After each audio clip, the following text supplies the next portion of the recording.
Beyond to you. My name is Muhammad Sanusi. I'm a board member of the Islamic Society of North America. I would like to welcome you for the ISNA virtual platform. And this Sunday, we are continuing our discussion addressing systemic racism that we are facing here as a nation. I don't want to go through the history of the few weeks that we went through since the brutal killing of George Floyd. But as you know, the nation is continuing to address this issue of systemic racism that we are facing today. At the Islamic Society of North America, we are taking an interfaith approach to addressing this issue. We believe that a whole of society approach is very critical as we are dealing with this issue, and particularly engaging with our interreligious and interfaith partners.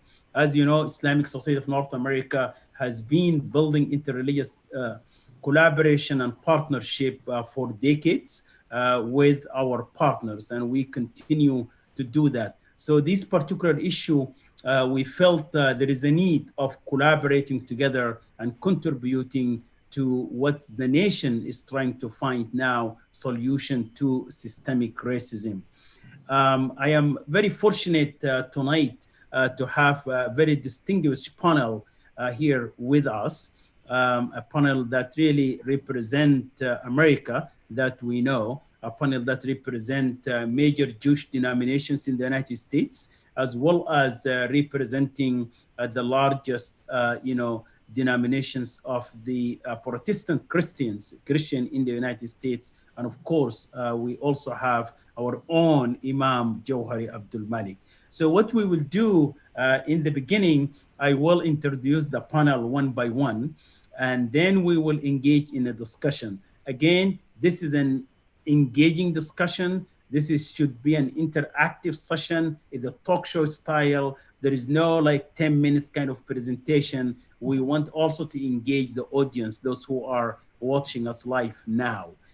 So with that, I wanted to go straight to the business here, and I want to introduce the panel that we're hosting tonight. First of all, thank you so much for joining us. And we have tonight from my left, Rabbi Bruce Lustig. Rabbi Lustig is the chief rabbi of the Washington Hebrew congregation. And Rabbi Lustig, of course, represent also the largest Jewish denominations in the United States and in the world for that purpose. And that is the Union for Reform Judaism. Rabbi Lustig, definitely, he lead one of the largest Jewish congregation in the United States. I'm not sure it is the second largest or maybe the first, it's the largest maybe. And he also sits in the board of a number of organizations. Just to name one, he's currently in the global committee to actualize the human fraternity document that was signed by Sheikh Al-Azhar and His Holiness Pope Francis. So Rabbi Lustig, thank you for joining. Also, we have Reverend Andrea Alexander. Andrea is the Associate Secretary General for the National Council of Church in the United States here. And before moving to the NCC, Reverend Alexander also served as the National Coordinator for the Office of Immigration and Refugees Services. She has been known in the advocacy community or family here in Washington, and we always turn to Reverend Andrea as representing the National Council of Churches of the United States and Canada when we're trying to advance advocacy through our interfaith collaboration. And our third panelist here, our own, Imam Jawhari Abdul Malik is well known in the Muslim communities, one of the major imams in the Muslim communities, and he definitely served in a number of capacities in the past, and as current also is on the board of MANA, Muslim American Alliance here in the National Muslim American Alliance here in the United States, as well as he's a board member of anti-racism collaboration as well. So, and also he served before as a chaplain in Howard University, and he's known imams as a national speaker here in the United States. And we are definitely fortunate to have Imam Jawhari joining us. We know how busy you are. I know that you just finished another webinar and you joined us at 4 o'clock. So I asked Imam Jawhari, you don't need to do the debriefing. You can join us right away. And he did. So thank you so much, Imam Jawhari, for joining us. Let's just beginning a discussion here on the topic we're having this afternoon, which is how to deal with this systemic racism that we are facing today. We know that all of our communities are engaging to address this issue, but it is always good to dig deeper here and see how we can do that. I want to address this historically as well and see our nation is facing this for a long time. As I mentioned in the last webinar that we had here, is we are dealing with the 2019 pandemic, as well as we're dealing also with basically 1619 pandemic as well. But so now over 400 years, we're trying to address this systemic racism. So I want to begin with you, Rabbi Listic, and the order that I am going through now. This is the order of the revelation of our scripture. We know that Judaism came before Christianity and before Islam. So Rabbi Listic, how is this systemic racism? If you can try to define it, as well as talking to us about your own community, the Jewish communities in the United States, how they are addressing this issue of racism, of systemic racism. First of all, Dr. El-Sanusi, thank you so much for the invitation. I'm honored to join my colleagues, and I'm a little bit humbled here to be with Imam Jawhari, who for the last over 30 years has been not only my friend, but more importantly, my teacher as well in so many ways. And so, and he certainly understands this topic, and unfortunately has lived that topic as a Black man in America. So I speak with limited authority, and I don't speak on behalf of all the Reformed Jews in America, because as you know, when you get any two Jews, you get at least 5 opinions. I want to start at 2 things. My congregation, Washington Hebrew Congregation, was founded in 1852. When it was founded in 1852, it was necessary in order to secure land and in order to secure things that we're the only congregation in the United States that was created by an act of Congress. The members who wanted to bring that into fruition were so worried about the acquisition of land and the difficulties that Jews had that they went to the trouble and went to the effort, and therefore historically we are the only congregation in America called into being by an act of Congress. And that speaks to what was going on 169 years ago. That same year, almost virtually on the weekend coming up, Frederick Douglass gave a speech in Corinthia, New York. That's right. To the Rochester women about anti-slavery. That's right. So when we talk about putting this in context, the difficulties and guilt and issues that we face as a nation and the stain that has been upon America is not new.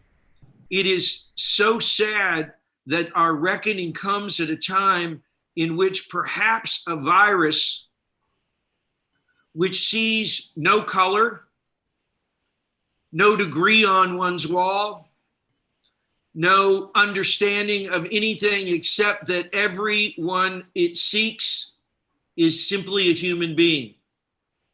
And therefore, in the midst of that, it, to me, does not seem it is a coincidence that we are having an awakening that unfortunately came at the expense of so many Black men in America's lives. So as many of you, I joined and I was amazed at the power of the people on the street. I was amazed and happened to be with our mayor who led so beautifully a group of people as a square was named Black Lives Matter at 16th and 8th Street. Clergy came from all things, but there were a group of artists that painted that over the night, all the way walking down to the White House. I think Frederick Douglass's point may have just begun to be made. And that's a sad commentary on American history. What I will tell you in response, and I'll be brief here, is that I'm going to tell you a little story.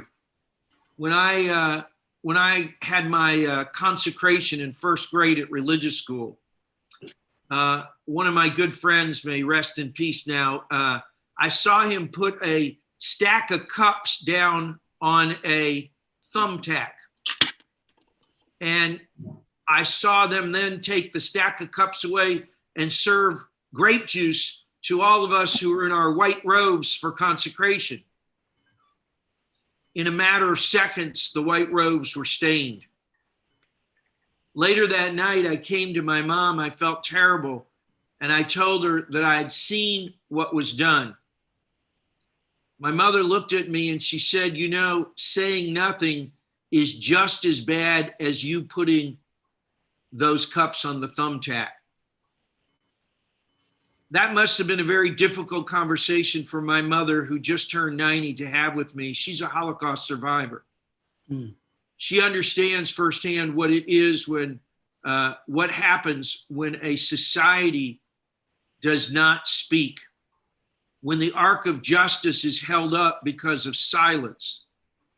So many of us have been working on this issue and been working on interreligious relations, but now is a different time. Now is a time that, are we going to see the opportunity seized to harness the power of what's going on into the religious lives of our community? And specifically in our congregation, and we've been on it, we're gathering, we're working, it's very different. The relationships between congregations and between the Black community and the Jewish community in the District of Columbia are very different than just a mile or two away in Montgomery County or in Virginia, because the demographics are historically different as well.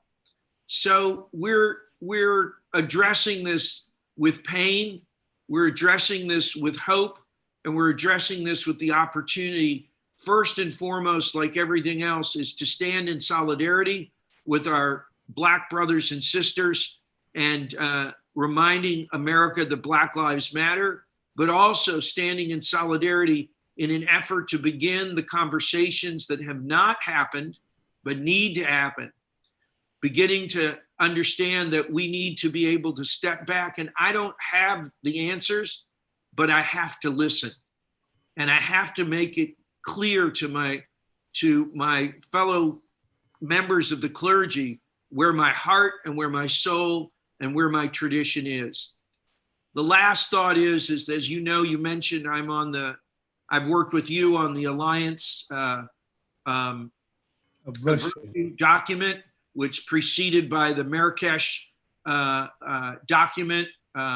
Both of these were documents in which historic documents that were signed by Muslim leaders in order to make it very clear that humanity is part of one family. I was delighted and honored to be picked by the Grand Imam and Pope Francis to be on the Higher Committee for Human Fraternity. That document wants to remind us that we're all part of one human family. And that educationally is where we need to start. God created us in a multitude of beauty. No matter what color our skin, no matter how tall we are, no matter how thin we are, no matter how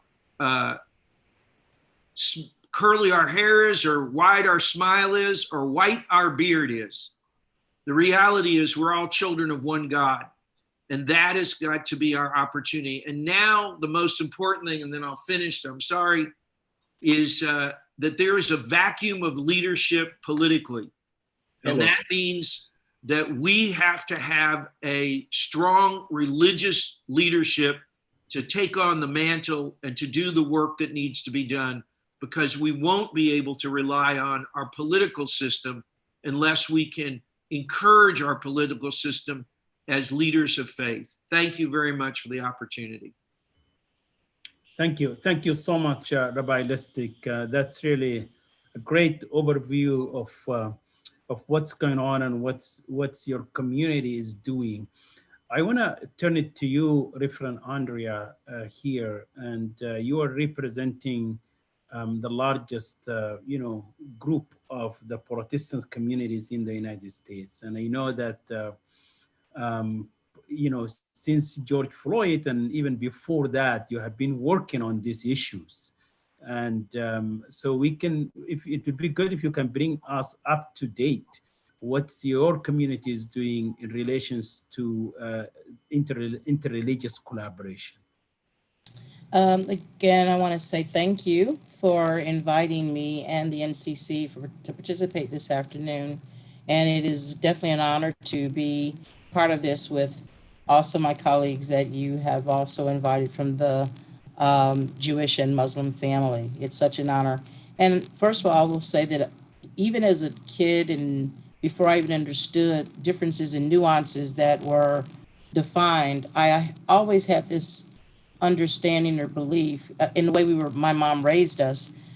You know, our text says that all people were created in the image of God, and that image is reflected in so many different ways.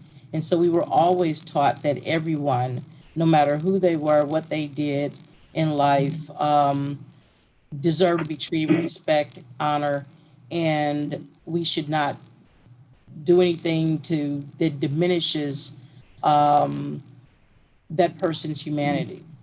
And so I've always felt I feel like it's an honor that I get a chance to actually do the kind of work that I do to bridge all of that, bridging, this love, excuse me, of my faith and love of humanity.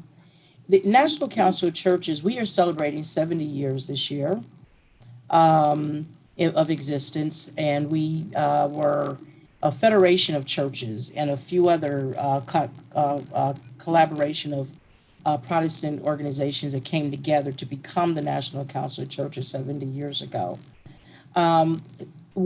You're asking what are we doing now, but I also like to do a little bit of a background just to kind of say how we got to where we are. Last year, I had the opportunity to go to Ghana as part of the year of return as an African American in commemoration of the 400 years since the White Lion landed in Point Comfort.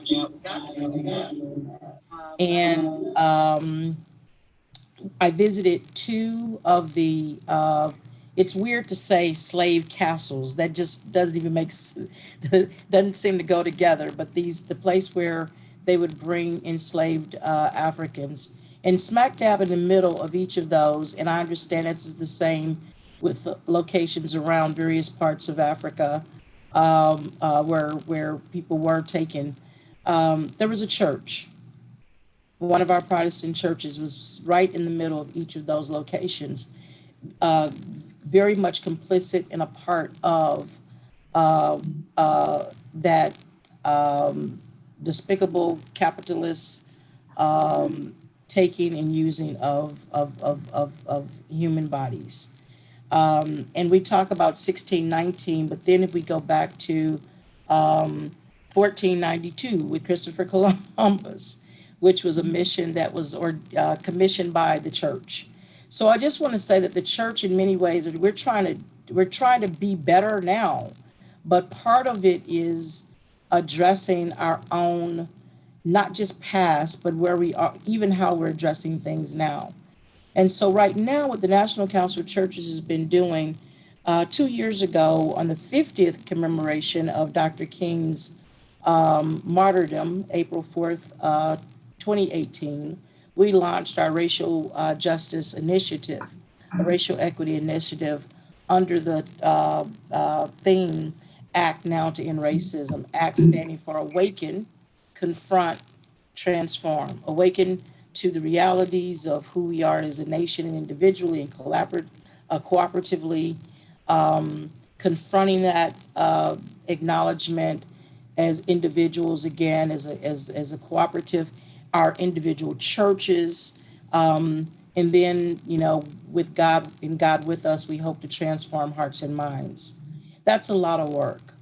And we're working towards it. But I think that one of the things that we're going to all have to get to, us sitting here having this conversation, I think the only thing really different about it now is everybody's doing it virtually. Because we have all this technology, social media. This has been going on since we've been here. And one of the things that America has never done is we have issues with the truth. And we have a country that is took until a few years ago to even apologize for slavery, still trying to get an anti-lynching law. Right now, we have people in the streets pulling down monuments to people who fought to maintain slavery and a lot of other disparities. So we're struggling. I'm going to be honest with you. We're struggling right now with what that means for us as people who have been so entrenched. Our predominantly white congregations have been trying to do their own work as predominantly white organizations. And what does that mean for individuals and, again, organizations to, as we say, do their own work?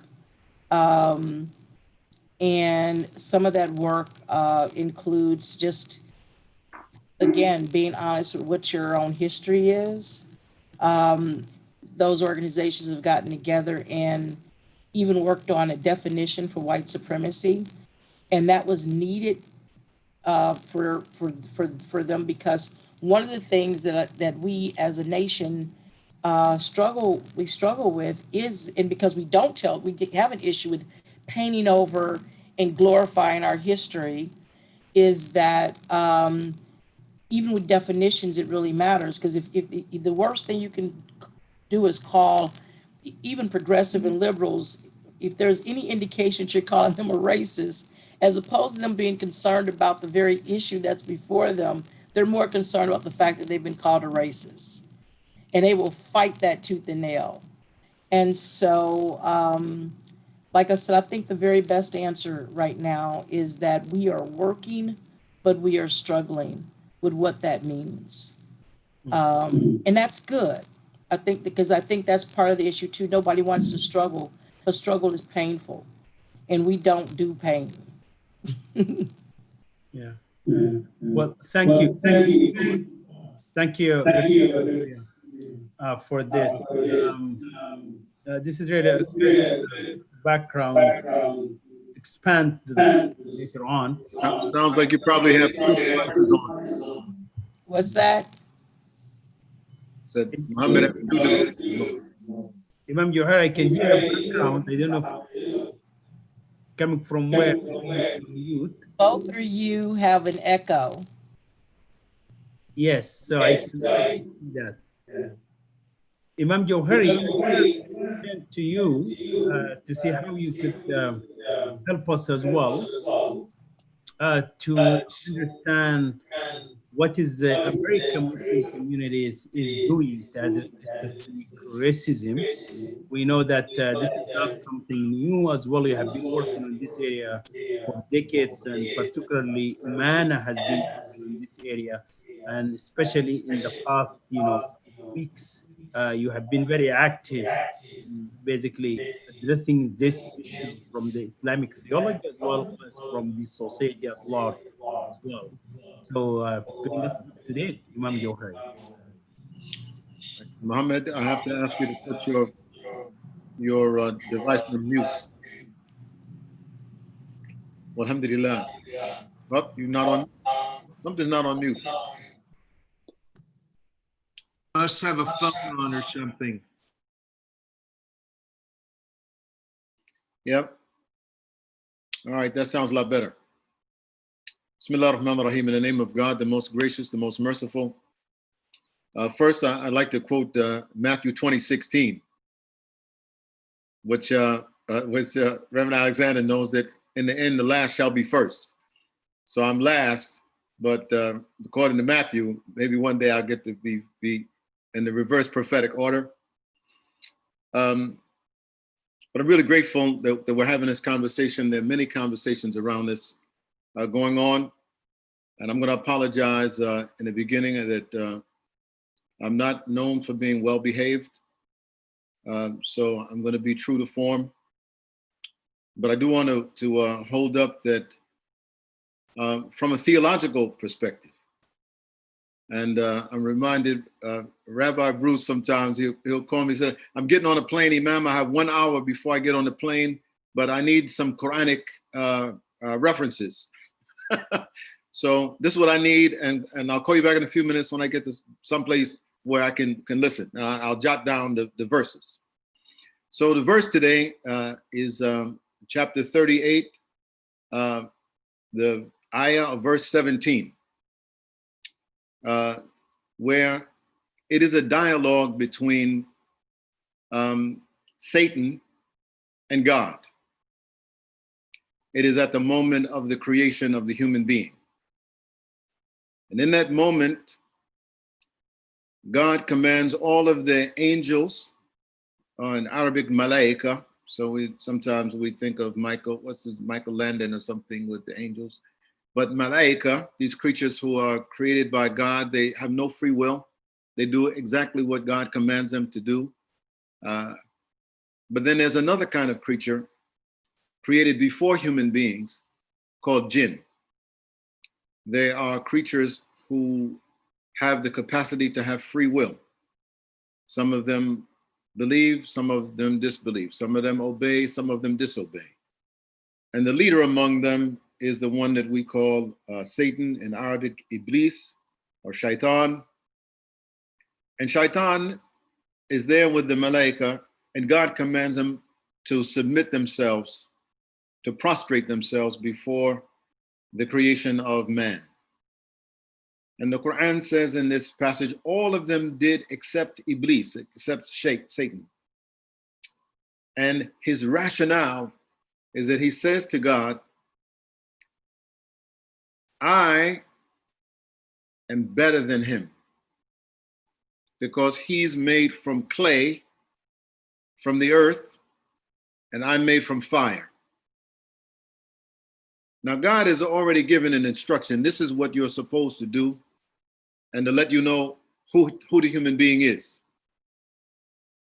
And Satan disobeys and says to God, I know better than God who is the best. And I'm better than him, not submitting because I'm made of something different.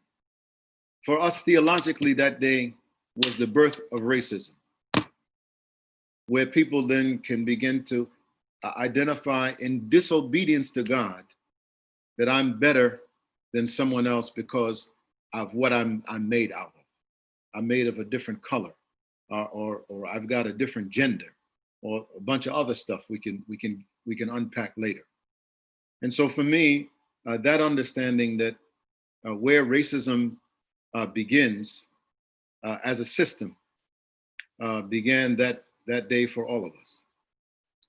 I also want to hold up an idea that I'm afraid may be somewhat unpopular. But I believe, and maybe I'll start here. Rabbi Bruce, I attended synagogue more than any time in my whole life. And I grew up in Brooklyn. You grew up in Brooklyn, I don't care what religion you are, you had to be part Jewish. So I went to a lot of bar mitzvahs, and I ate snacks from the bat mitzvahs. I didn't go, but I got some of the snacks.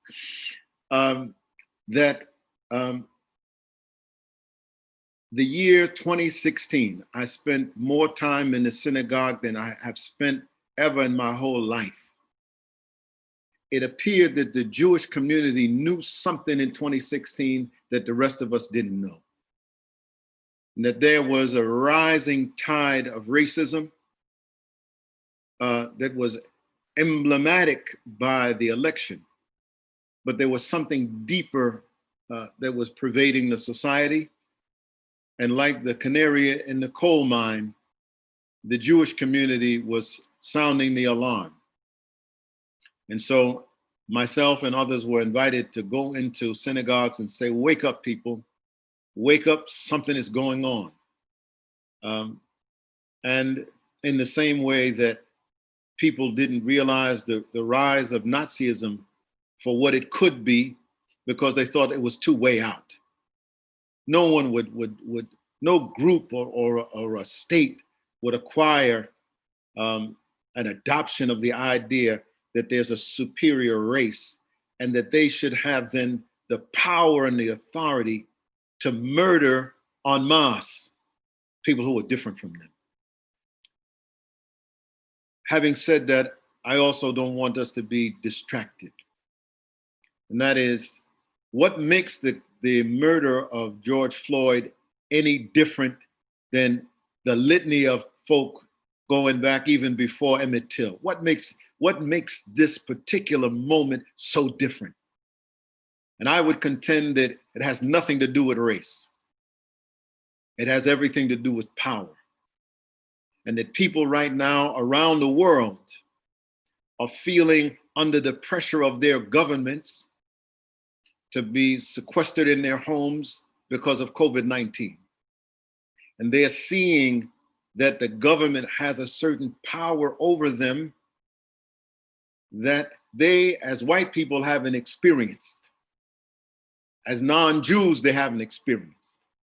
As other groups, they haven't experienced, but now they're feeling what it feels like to be imprisoned in your own home, in your own neighborhood, and not being allowed to go and come as you choose, and in that having some sense of solidarity with the cinematic murder of a Black man in St. Paul, Minnesota, Minneapolis. My daughter lives in the Twin Cities.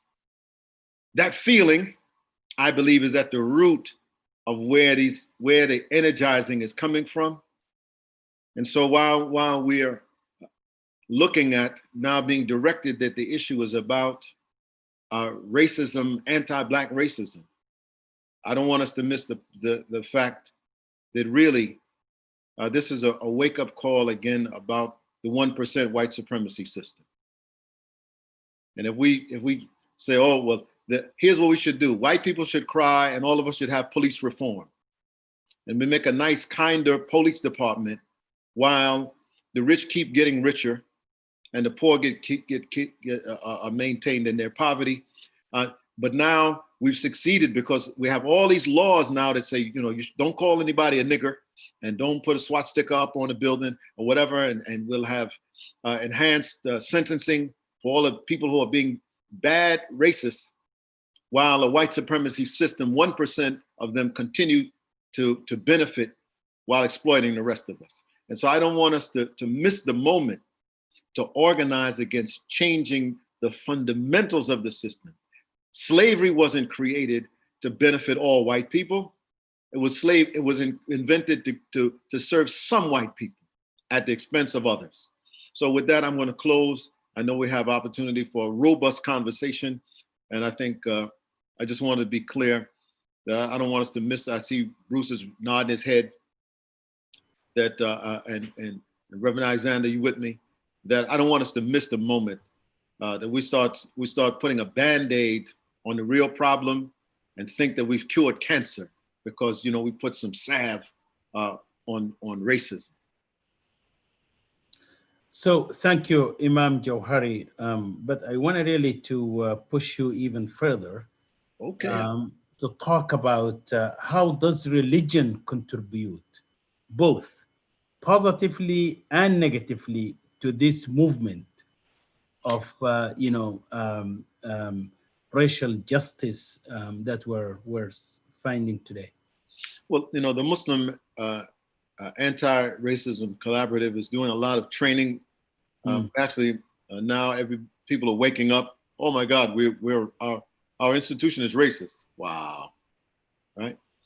And so there's a lot of requests for training and engagement that we're doing. And that work is important. But if you want to get to so what are we doing? The great opportunity now is to identify within the work that we're doing to learn about what racism looks like. So then we can then train people to see what is the impact of the racism, which is the police department. People talk about in the history of slavery in America, that the police department, modern police department, was born out of the slave patrols. You say, okay, that's great. And so we need to disarm or dismantle or defund the police department. And we're a part of these efforts to look at the funding and the training of state and local police departments, but also to look at the fact that their real objective is to maintain the control from the 1% supremacy system.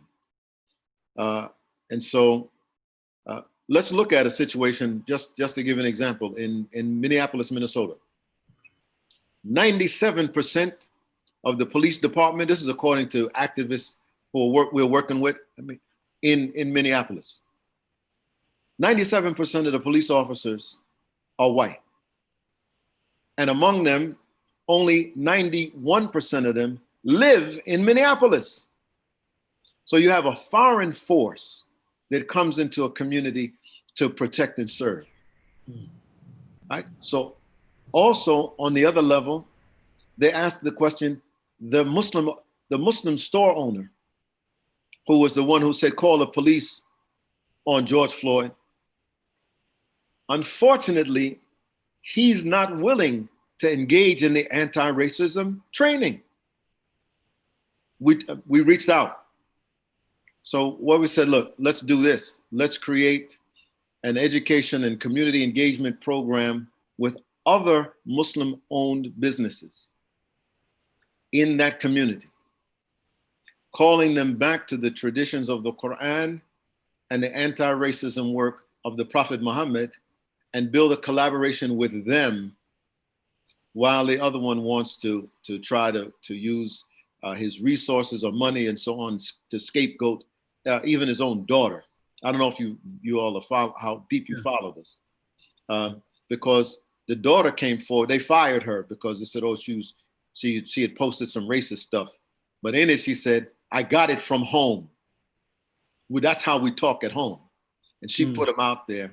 So but the work that we're doing on the ground is reaching into our own traditions. The last speech of the Prophet Muhammad, peace be upon him, this is the pilgrimage to Mecca. He highlights three things in his speech.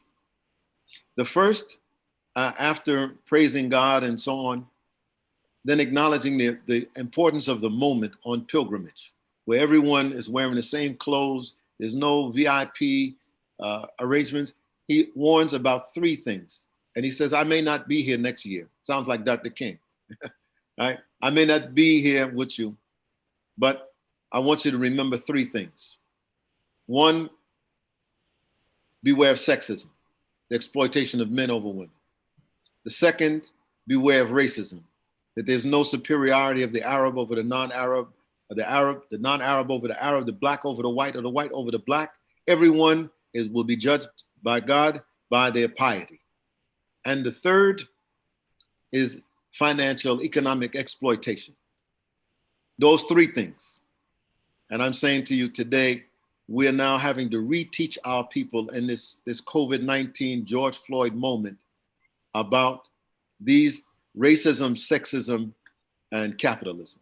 So I don't know if I answered your question, but no, you did, but I will push you even further. But no, you got to push somebody else. No, this is. I told you I'm not well behaved. No, but Reverend Alexander, she's sitting there with a glass of water. Go ahead, pick on her for a little while. I will push you later, because this moment is an opportunity also, because you mentioned that we need to put our own house in order. Indeed. And this is not only in Minneapolis that the store owner is not willing to go through a diversity or racism or training. But there is another, there is, Oakland, California. There is, But I mean, but Mohammed, I'm telling you, with Muslim Arc, we're doing training for mosques right now. Dar Hijra is involved. I put a push to them, even though I'm not there anymore. I put a push. They have a multi-week series, drilling down on their own internal aspects of bias and of racism. And I don't want to get too deep into the nomenclature. I think it's language we should begin to learn and use. Just because I don't particularly like, I like tacos, but I don't like Mexicans. Right. Doesn't mean I'm a racist. I'm biased. It's when I start saying that because I'm a proxy for the racist system, I'm going to say that, Jorge, you don't belong here. And I'm going to call 911 and have them deport you. Even I don't know nothing about you, right? But I don't like you. And because of that, I'm going to be a proxy for the racist state. That's something different. So there is bias, conscious bias, there's unconscious bias, and there's racism. Right. And we need to become educated, and Muslim Arc is doing as much work as we can. We just had a train the trainers I was just on to train up more people to understand the history and how to talk about racism, how to dismantle it, how to become an anti-racist advocate, not just somebody who sins by silence when they should protest. By the way, that's Ella Wilcox, a wonderful poem, Protest. She wrote in 1914, to sin by silence when one should protest makes cowards of men. I will ask you about James Brown's song later, but not now. I want to go back to you, Andrea. I know. I want to go to you, Andrea. The National Council of Churches definitely is really an entity for a very diverse Protestant group. There is no question about it. Yes. And I know that for a fact. I want to ask you, this particular fight that we're engaging in and the movement for racial justice, how these diverse denominations and religious groups within the NCC addressing this issue, whether it is positively or negatively, because it's quite diverse. Some people might have a different point of view. Well, and not only are we diverse as in our organization. So, for instance, there are 38, we say communions. Some people may understand it to be denominations, but we have our Orthodox churches, for instance, which identify as cultures and ethnicity groups as opposed to being some white, so to speak, but may actually benefit from what we might define as white privilege and white status. Then we have our some of our historically Black churches, African American Episcopal, African American Episcopal Zion, or African Methodist Episcopal, African Methodist Episcopal Zion.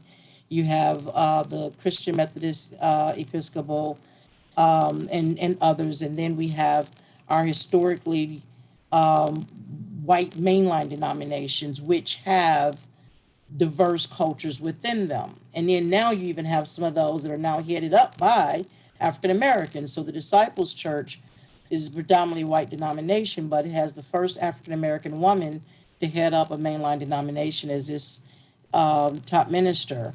The Presbyterian Church USA, Reverend Dr. J. Herbert Nelson, African American male, and then you have Bishop Curry with the Episcopal Church. So you have Black people, Black Americans heading up these large mainline denominations, which are predominantly white, and then you have the predominantly Black churches.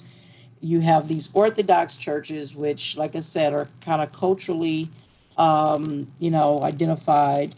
And then we have some peace churches, which, like the Brethren, we have certain, some of the Quaker organizations. So that is a very interesting family. And then within the family, you know, that family itself, that particular branch.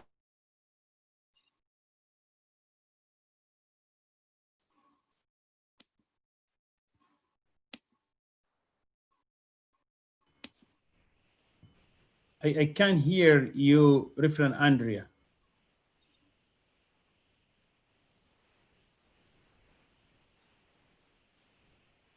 So it seems that Reverend Andrea is facing technical difficulties here with the audio. Maybe I will go to you, Rabbi Listic. Can you hear me?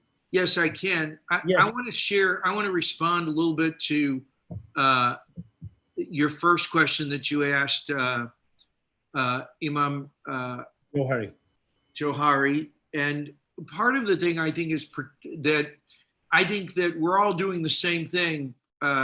We're all, you know, doing the training, doing all the sorts of things. But I think for this moment to really work, religion has to move from particularism to universalism. Mm-hmm. We have to be able to bridge and use the particularism is when we look inward. But what we have to do outward is hold up the universalistic aspects of our religious faith. The text that was given to us of the last speech of the prophet, may his name be blessed, is so important because it talks about universal aspects. If we were to go and talk about the prophet Isaiah, Jeremiah, Obadiah, all of these, they are not just addressing the particular sins of the incident, but they're addressing all of humanity. And this is what the real courage of Pope Francis and the Grand Imam in coming together and bringing together and pushing forth the document for human fraternity, because it is emphasizing that we're all part of one human family. Now, this is huge for the Catholic Church to reach out to the Muslim world. Most of the people walking around don't recognize that, you know, a quarter of the planet is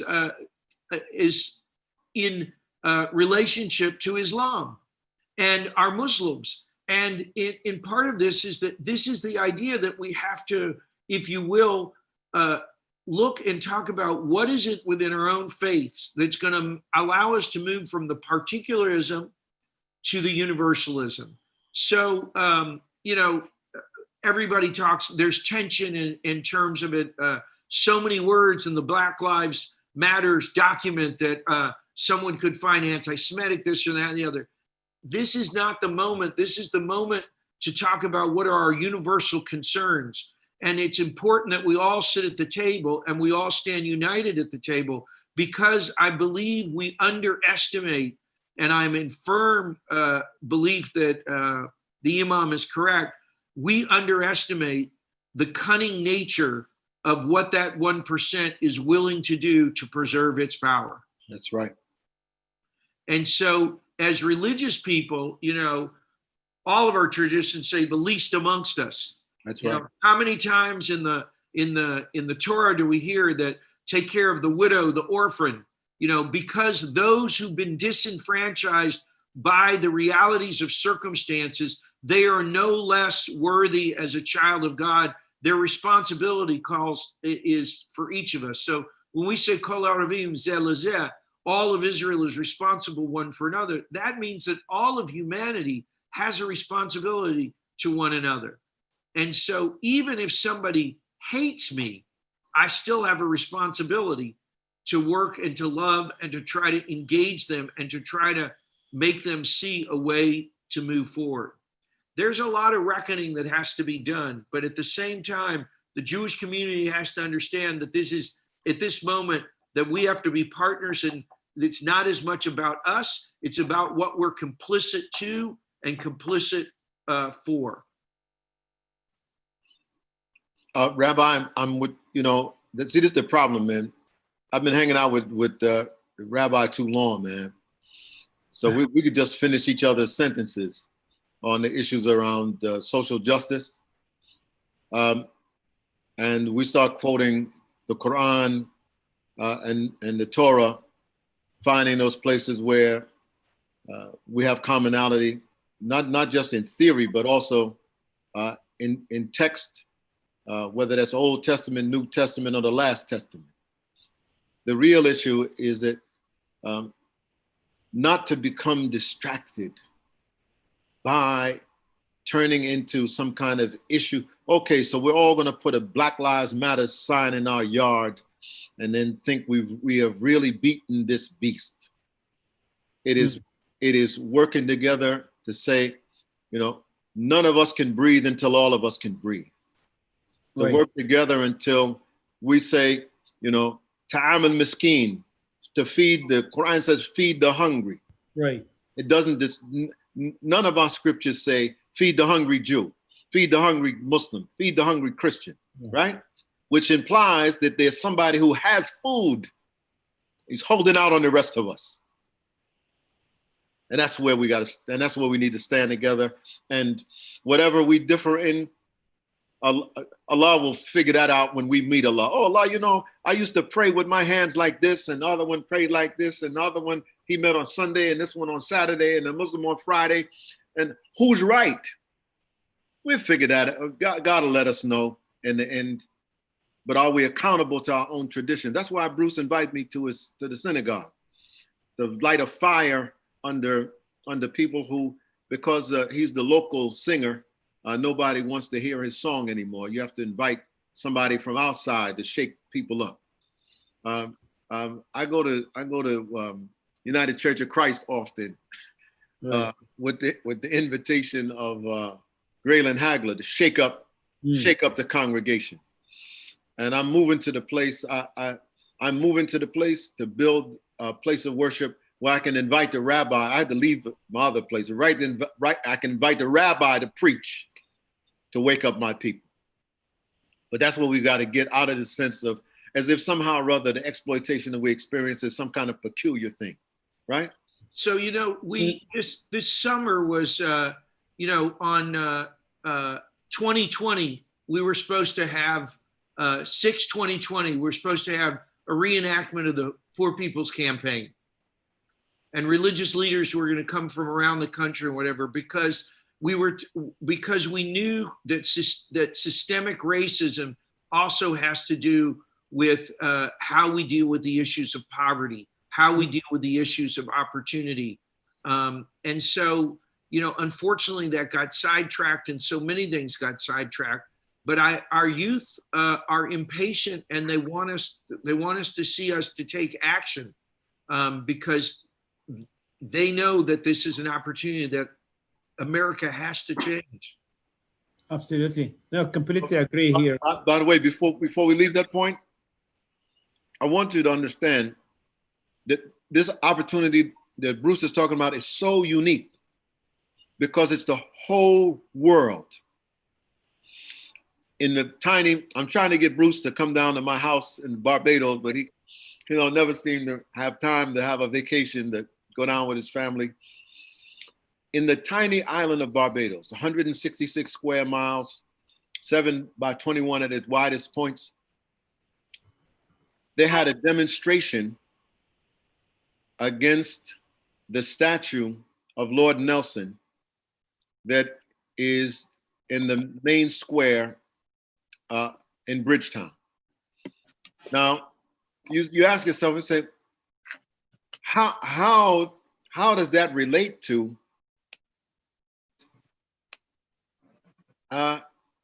among Black Lives Matters? The reality is that people around the world in different places are seeing, okay, there is a hand on top of us that is maintaining this system. And we want to see the system change, and then the fruits of the system will change. A tree, amen, by its fruits. And so there are people in Germany and France and Senegal and every major capital around the world. People are responding because they're saying, you know what? This is a global system. This system of the 1% white supremacy system is global, and they're standing up against it. And if we try to push them into it's about police brutality, we're going to lose the moment. Fortunately, as Bruce was saying, young people are connecting across various lines. The fact that we can't gather terrestrially has unleashed the power of their ability to network throughout the whole globe. So I mean, I'm elated, I'm confident, and I'm looking for those young people. And by the way, Malcolm X said, as long as you're ready for action, you're young. Yeah. So young people who are ready to be fired up with the objective of building power from communities against the system that would exploit them. And by the way, that's what we are seeing right now. Yeah. Young people are leading this movement today. Major demonstrations across the nations are actually organized by young people. and a lot of them by women. Go to you, Reverend Andrea. Yes, sorry, I had to my telephone. Yeah. So I'm using another device. Okay. I want to respond to, I agree with the Imam regarding like this whole thing about it not just being about police brutality. I think that's true. Yeah. I do think that, and this is global as well, but heightened in the United States because we are the one thing we are number one at, and that's incarceration. Pardon me? I know you've done a lot of work around incarceration. It's about incarceration. Exactly. And so, but what, and it's an intersectional it's an intersectional thing. I think you're absolutely right. I don't want people to think that, and even most recently, the policing bill that the House passed, we love to do this whole, it's a sweeping bill. It's the best thing ever happened. No, it's only a sweeping bill because the bar is so doggone low. I know that's right. That we don't ask for much. What we need is a rehauling of several of our systems. The thing that I think is really what COVID-19 has done is that virus has unveiled and shined a spotlight on so many various disparities of the educational system, kids' access to computers and technology, and how people were very comfortable knowing one school district gets access to this and another one doesn't. People have been okay with that. And that also is an intersectionality of a very broken system is our understanding of capitalism. And if you say you're not for a capitalist system in the United States, you're going to get, all kinds of pushback of being communist, socialist, and again, a misunderstanding of labels without addressing the substantive issues. That's right. It has shown the disparity in access to health care. People have been... Who's dying? Pardon me? Who's dying? Exactly.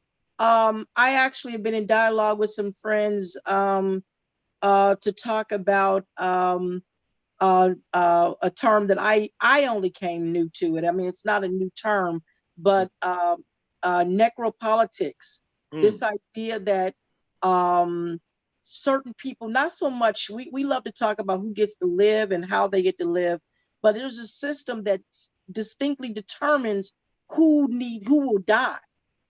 And I mean, I know that says, well, that's the same thing. No, it's not. When you actually just decide, we talked about essential workers.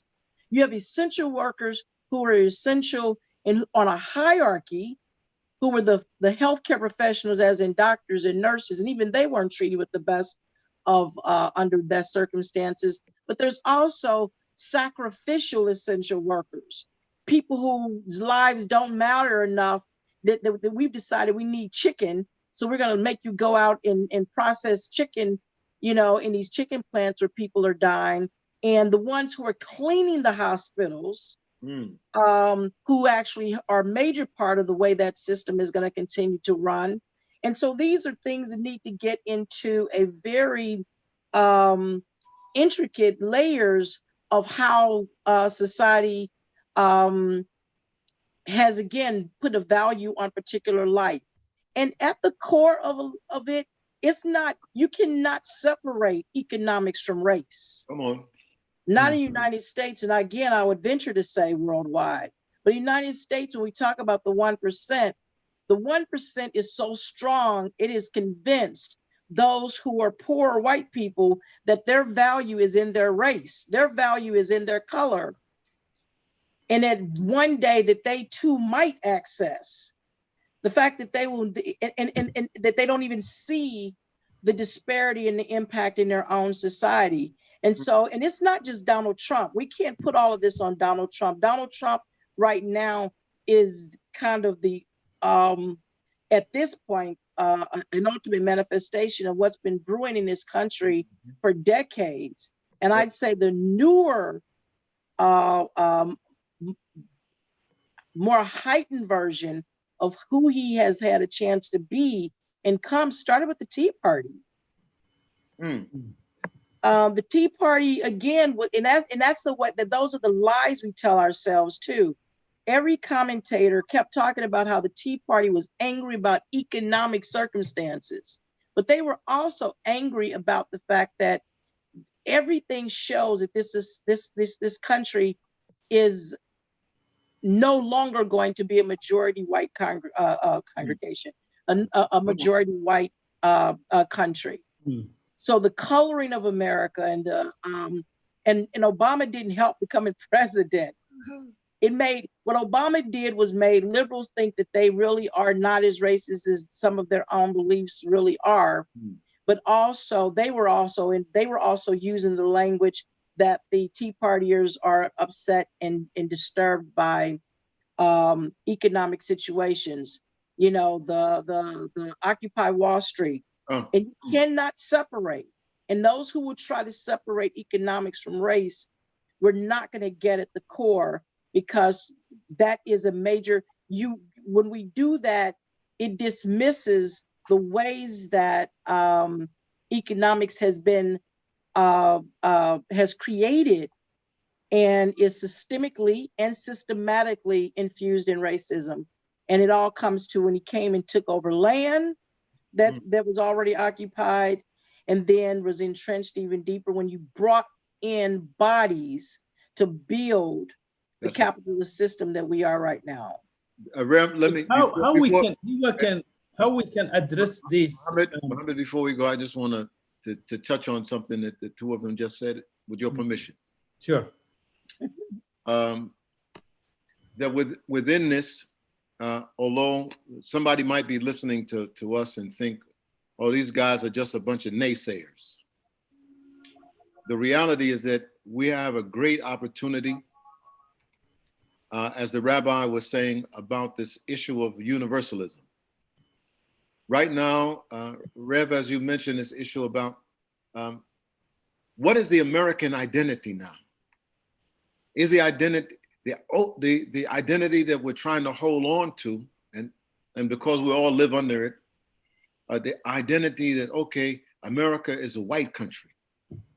It's a white Protestant country. That means Jews need not apply. It's a white Protestant male-dominant society. That's what it is.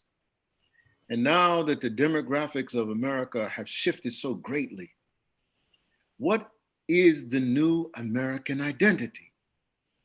And we need leaders to articulate, what does it mean now in our iteration to be American, right? And what are those values? And I will borrow a piece of history, that American Christmas is an invention. It is an invention, oddly enough, in a country where there is no state religion, but by an act of the president, Christmas became a national holiday. And what they were doing, and if you study the history of American Christmas, there were people from all different parts of Europe that had all different kinds of days that they celebrated Christmas. And the president and the government wanted to see something that could bring national unity to America. And so they created American Christmas and decided 25th is the day universally will accept, even though Orthodox Christians don't have Christmas in January. But we're going to make the national day of Christmas December 25th. And we're going to bring all of the values, right? This is you, Bruce. All of the universal values of our tradition. of giving, of caring, of sharing, of salvation, of everything. I'm going to bundle that all together. We'll let Hollywood help write the songs, and a lot of the writers were Jewish who wrote the songs, right? And Madison Avenue will roll it out with decorations and so on. But the purpose was to create a new national identity for Europeans in America. We need the kind of leadership at the top, Bruce, that's going to give us what is the new American ideology? What makes you American now? Is it that your relatives come from Europe? Is it that you're Protestant? Is it that whatever? A new identity that says you can be Black, you can be white, you can be Jewish, you can be Christian, Hindu, Buddhist, Sikh, Jain, Zoroastrian. You can be all of those things if you subscribe to the American ethos. That there's a new America. And that, by the way, that's not the New America Foundation. There is another American ethos, and that is who we are, and that is what we represent. And if we fail to do that, then we will fall back to the ideas that we're white, or we're Protestant or Catholic or Jewish or whatever it is, and whoever has the biggest stick, that's what will be the dominant culture in America. So I think out of what you said is a very important kernel. Thank you. There's a lot of effort that, I mean, what you said is very important, but what it sparks on one particular kernel that I think we need to focus on, which is what our opportunity is. And that is that we can spend a lot of time about what was. We can take Woodrow Wilson's name off of a building. We can tear down every statue, okay? We can do that, but it's not really about what was and cleaning up what was. It is about cleaning up what will be. And that is the most important. And that's where I think that this is what religious tradition does. Religious tradition is to take what was and help you, understand the ideal of what should be. And when we all talk about this and I want to even go back, I want to share with you a reading real quick. Be brief, but it's from a friend of mine, Aaron Bisno, who's a rabbi. Aaron Bosco.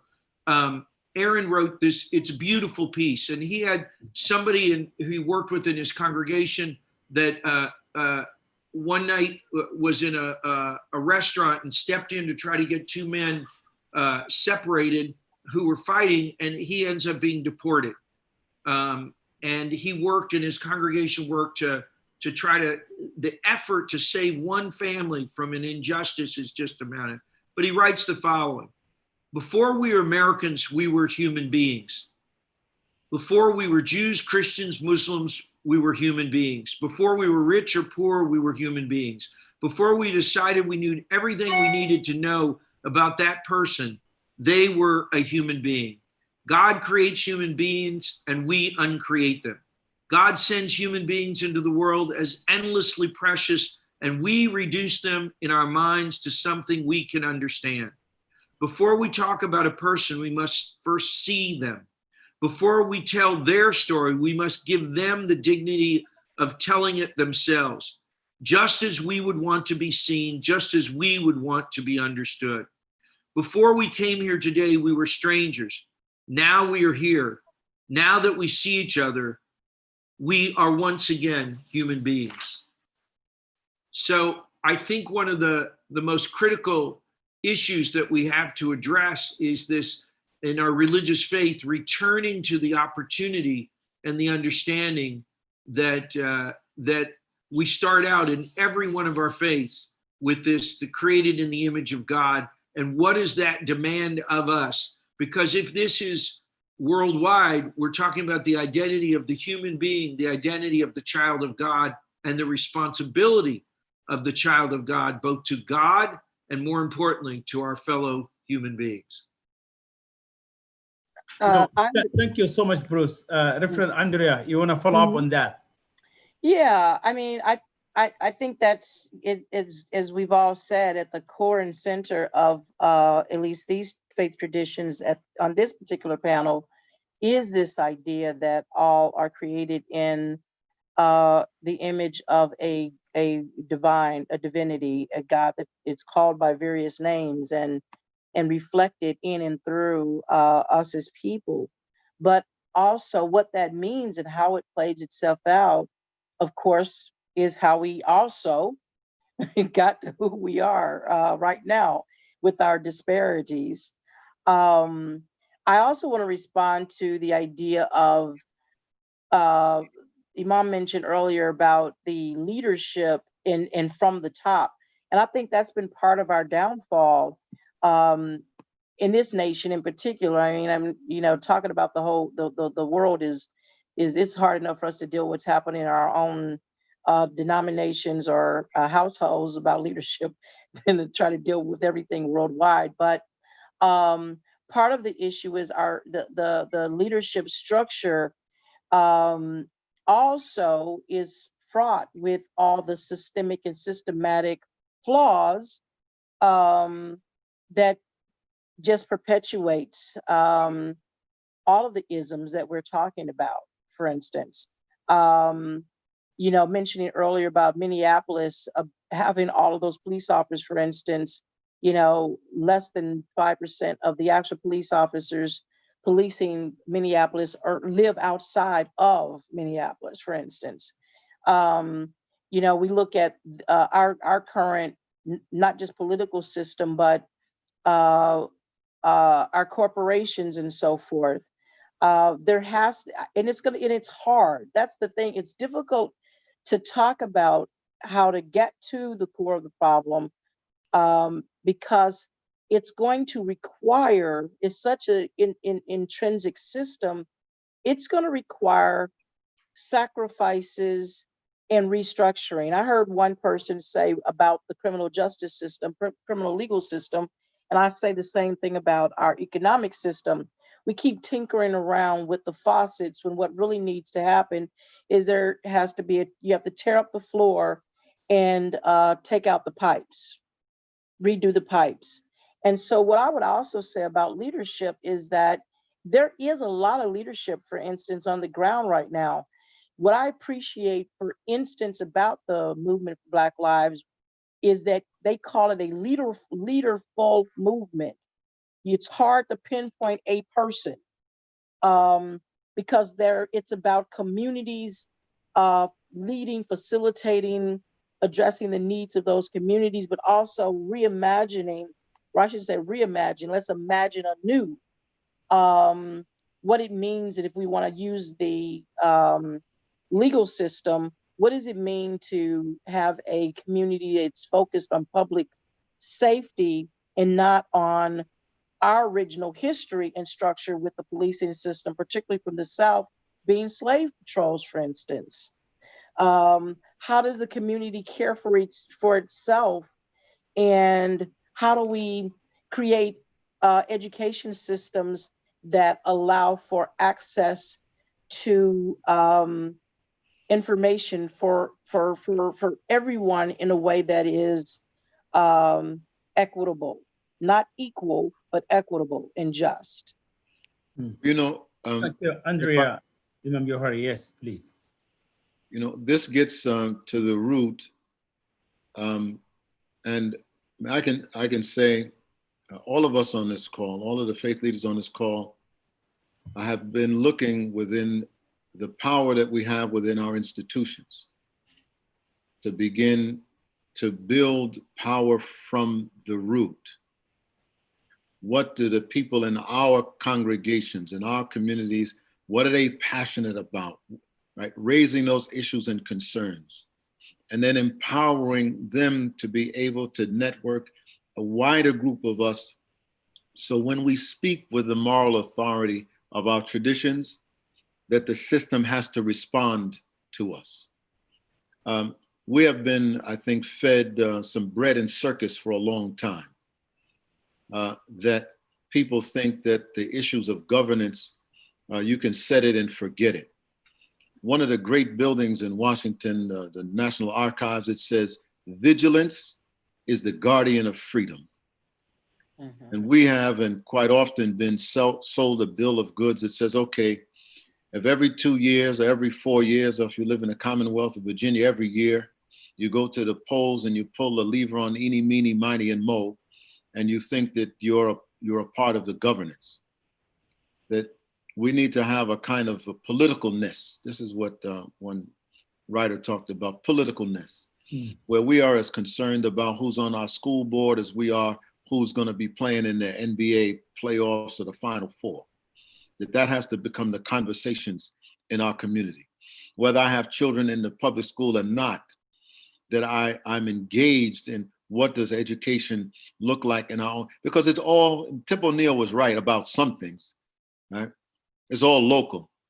And when we abdicate the power of our communities and then have the audacity to complain about what the government does, the government, Abraham Lincoln didn't sign the Declaration of Emancipation Proclamation because he was all fired up about freeing Black people, right?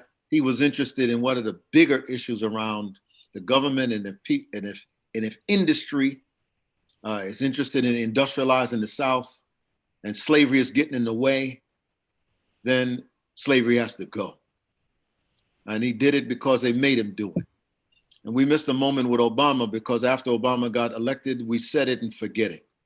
We thought, okay, the great Black savior is going to save us from everything. And then people went back to doing what they were doing. The reality is that congregations that are woke, that stay woke with leadership that is not, that bought and sold religious leadership, that they need to be either called out or put out, because we have a great power in our communities. We have a moral mandate. If we can get past, as Bruce was saying, past the particulars, we can begin to become part of the solution. I'm happy to see that this word organizing, we said a couple of times. It is about a persistent and consistent organizing in our communities locally. And if we can fix those things locally, old lady told me something one time in the line of grocery. I said, I see you counting your pennies. She said, yeah. She said, if you count the pennies, the dollars will take care of themselves. Mm-hmm. We focus on those issues in our own communities. The big issues will take care of themselves. And that's good, Imam Jawhari. I want to really go back to how we can do this as an interfaith communities, as an interreligious communities, because when we do this together, we are strong. Powerful. And powerful. I mean, I remember when we created Shoulder to Shoulder 10 years ago, when the power of heads of denominations was all broadcasted live from the National Press Building during Obama administration. Eric Holders was, Attorney General. He said, I want to meet with this group at 4:00 p.m. same day. So when we do this together, we are powerful. So how we can do this as an interreligious? And I want to also invite our audience to ask questions as well through the chat, and we will welcome those questions. But the interfaith aspect of it, I want to maybe if Andrea, if you can, tell us how this interfaith aspect of it, how we could really collaborate, not only the effort that is done by the NCC, but collaboratively by NCC and the Jewish organizations and the Muslim organizations and people of other faith as well. Well, I think this is something I think we are seeing in the protest actions. It is very intersectional in a whole lot of ways, faith traditions, ethnic, cultural, gender fluidity. And so I think that it's there. What I think is going to be important to see, I've been using a phrase lately that I call protest policy and polls. I think it's great that people are in the street, but I want to see if we're going to stand firm and support the policies that will begin to make a systemic change, and if we will vote that way. So we'll see. And I think that now, hopefully people are now seeing there was a time when you talk about voter suppression, people tend to they were thinking it was only certain communities and only Black people. Well, now, they have taken it to, basically, you want to suppress an ideology, which at one point was easier done by pinpointing, ethnic groups and certain communities. But now people see that suppression is about suppressing certain ideologies. And so hopefully they will be as strong about trying to get some laws and policies to ensure that the vote is broader for everyone. That's another thing that COVID has kind of brought out to the forefront. But standing with each other, I'm reminded of I always mispronounce the name, Moyler's poem about first they came for the socialists. I know that we have stood with each other when things. When I remember standing outside of the Masjid Muhammad, mosque, when the Muslim ban came out. We were all standing there together in a very, very hot sun, saying, "Not on our watch. This won't happen." With a righteous indignation about this thing. We're got to find a way to sustain that kind of concern about each other's welfare. And you do that by not seeing it as someone else. So I remember as I stood there, and the way I feel, this was something to me that was just as egregious and made me as angry and brought tears to my eyes, and just a visceral sense of feeling about how unfortunate how wrong this was. And that's what we need to feel about others. That's what it means in our biblical text. It says, love your neighbor as yourself. And I've been told that the Quran says to want for your brother the same that you want for yourself. Yeah, that includes sister too. Yes, well, for one another. And so until we actually feel, touch, and have an understanding that what is being done to others, not just because you will be the one next, but also because what is happening to them is not a them and a they, but it is also your pain. And we can't train people for that. Oh yeah, but to the point, just because I know we're running out of time, try to be brief. It is important that just as you have the collaborations of faith groups under the leadership of Reverend Alexander,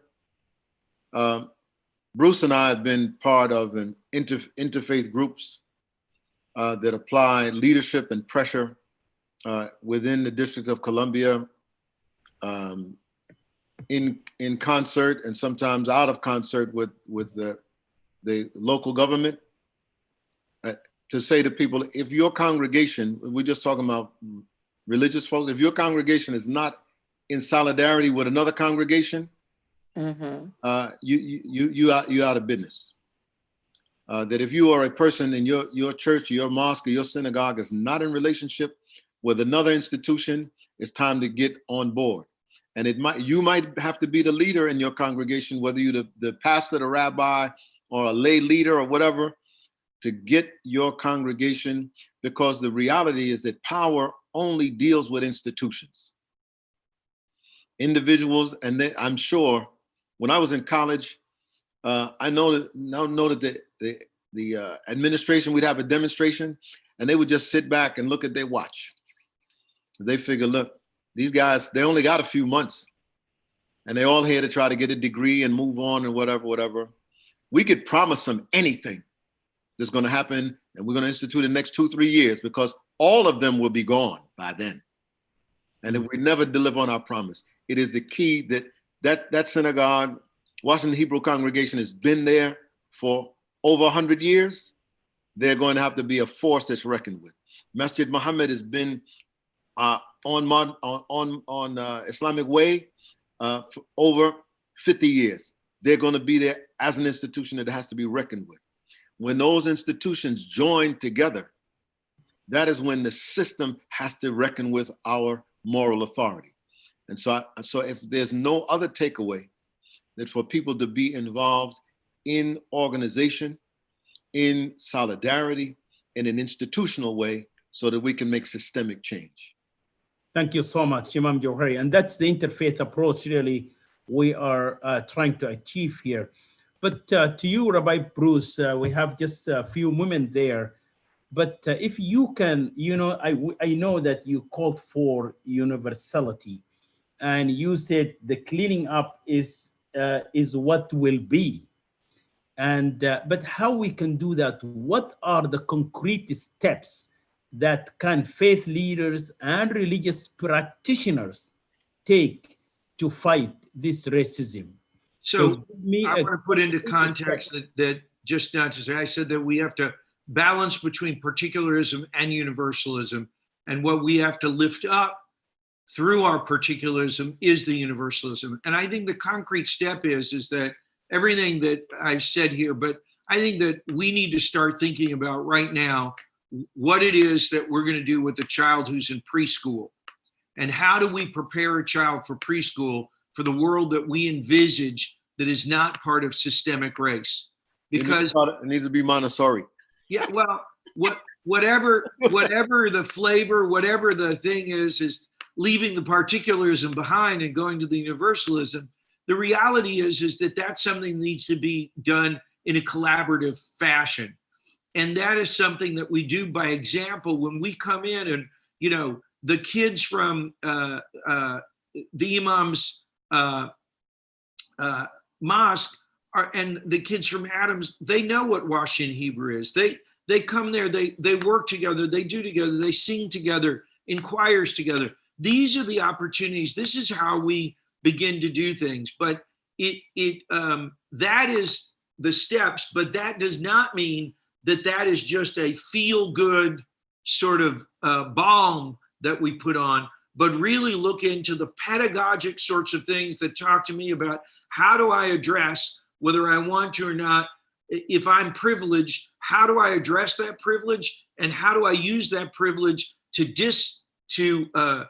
change the future so that is not used as a tool to put down others or enslave others economically, but is used as a tool to liberate our entire society. So we all have to have a reckoning on these levels. And Bruce, yep. What I have seen come out of our relationship, and Reverend Alexander, we just gotta get closer, sister. Is that from those exchanges, we've built relational power. No one can stand with those Muslim children, and someone says something about what Jews are like, and they say, I'm going to be silent. They say, you don't know what you're talking about. I've been in relationship with people like me and who believe like me. We fed the homeless together because our scriptures both say that this is what our faith calls us to do.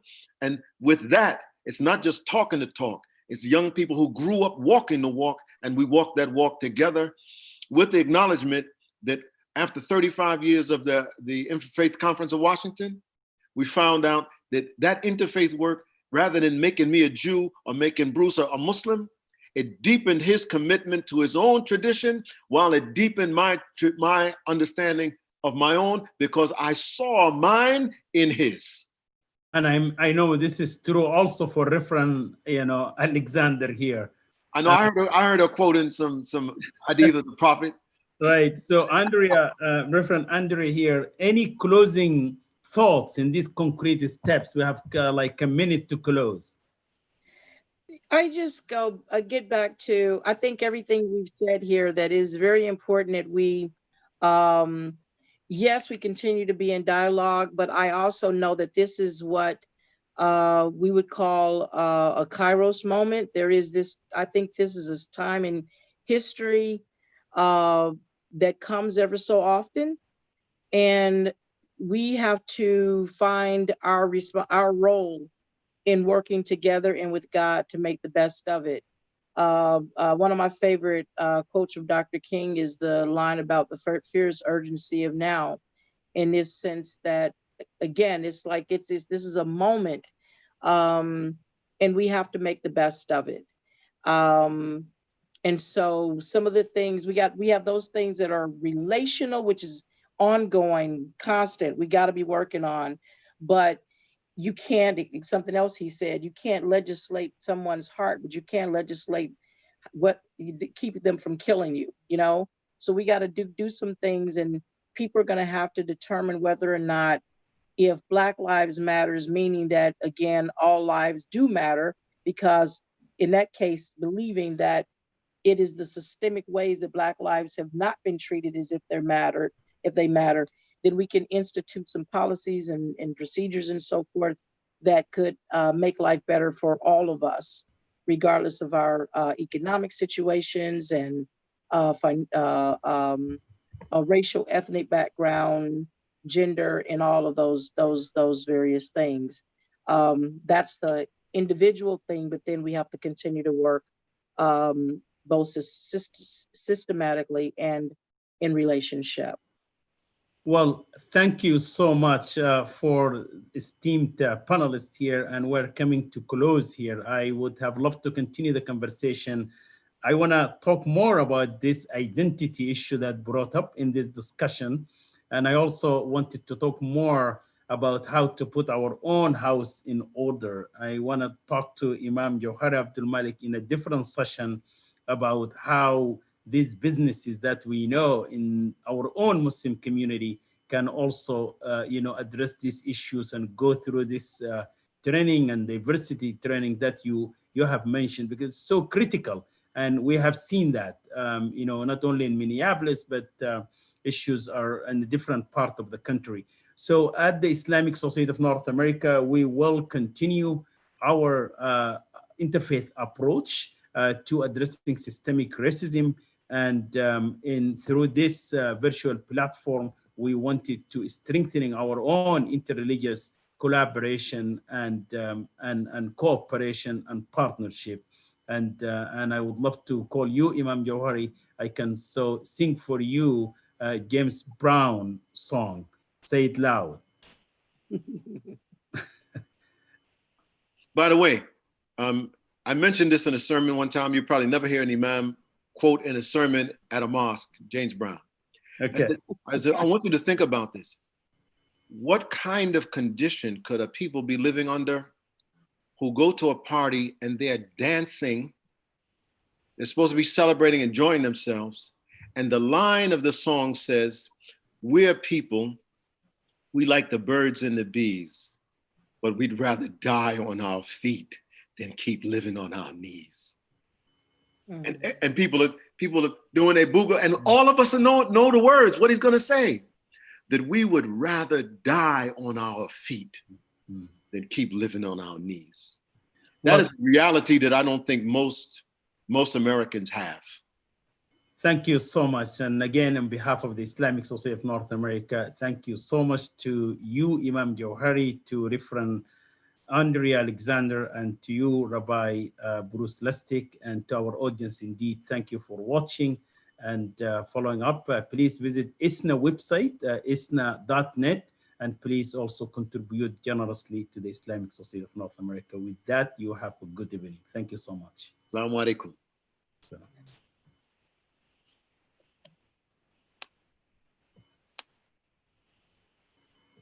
Shalom, shalom. Thank you. Thank you. Thank you so much. I am just waiting for our host to come up here, Tabassum.